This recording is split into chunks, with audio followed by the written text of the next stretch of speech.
It is almost 3 weeks since Uganda rushed to South Sudan to quell tensions following reports of renewed unrest.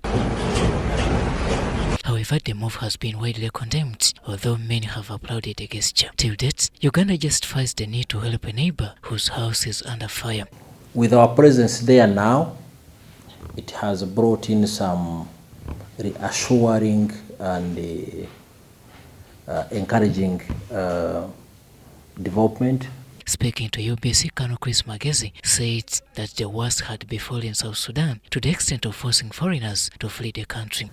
In fact, foreign nationals from many of the countries in Europe and North America, the United States and Canada, evacuated their nationals.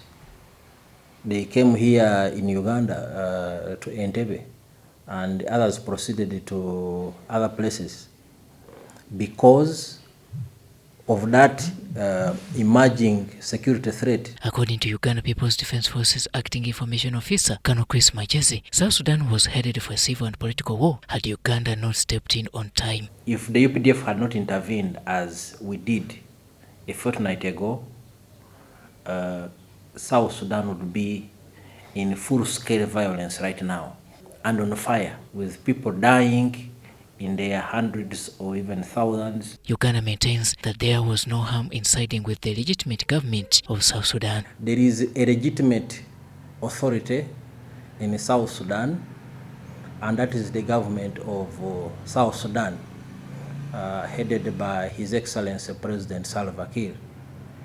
And we are there because the authorities in South Sudan requested the government of Uganda for assistance. According to the UPDF, this latest intervention is backed by Uganda's long-standing relationship with the world's youngest country. Even when they attained independence, we have continued to stand by their side.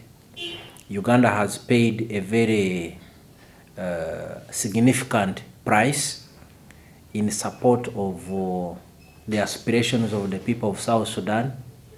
Our own soldiers died in South Sudan. In a letter dated 23rd March 2025, authored by South Sudan Vice President Dr. Riek Machar, Uganda is accused of violating international and regional treaties by allegedly invading South Sudan territory with heavy weaponry. There is no basis or truth in those allegations.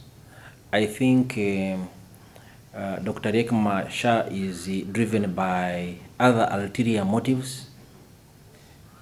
For starters, he is very irritated and does not like the presence of UPDF in South Sudan because probably he thinks we stand in the way of his own personal ambitions, which is, I think, quite unfortunate. The same letter also accuses Uganda of allegedly carrying out Air Force and mechanized strikes against civilians, as well as using harmful chemicals in South Sudan. However, this has been rubbished by the Kampala Command Center. We do not have any chemical weapons in UPDF.